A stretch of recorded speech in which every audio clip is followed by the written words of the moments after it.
અકસ્માત બાદ આખરે કારેલીબાગમાં રોંગ સાઈડ દબાણો દૂર કરવાનું મુહૂર્ત નીકળ્યું હતું ત્યારે દબાણો દૂર કરવાની કાર્યવાહી સમયે કોઈ અનિચ્છનીય ઘટના ન બને તે માટે હથિયારધારી પોલીસના સ્ટાફ સાથે રાખવામાં આવ્યો હતો। વડોદરા શહેરના આમ્રપાલી કોમ્પ્લેક્સ પાસે હોલિકા દહનની રાત્રે ગમખ્વાર અકસ્માત સર્જાયો હતો, જેમાં એક કાર ચાલકે 3 વાહનોને અડફેટે લીધા હતા, જેમાં એક મહિલાનું મોત પણ થયું છે અને અન્ય 7 ઇજાગ્રસ્ત થયા હતા।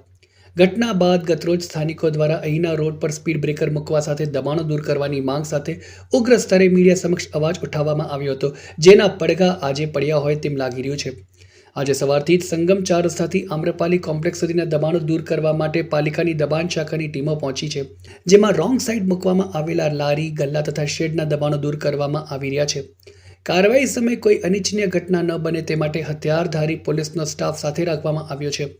આ તકે સ્થાનિક લારી ધારકે મીડિયા સમક્ષ પાવતી બતાવીને કહ્યું હતું કે તે પાલિકાની પાવતી નિયમિત રીતે ભરે છે, છતાંય તેઓ તેમની લારી લઈ જઈ રહ્યા છે। હવે શું કરવું તે ખબર નથી પડતી। રોડના બંને તરફના દબાણો દૂર કરતા સ્થાનિકોની રજૂઆત રંગ લાવી તેવો અહેસાસ થઈ રહ્યો છે। કાર્યવાહીમાં રોડ પર પાર્ક કરીને રાખેલા વાહન ચાલકોને ટ્રાફિક મેમો આપવામાં આવશે તેવું સૂત્રો દ્વારા જાણવામાં મળી રહ્યું છે।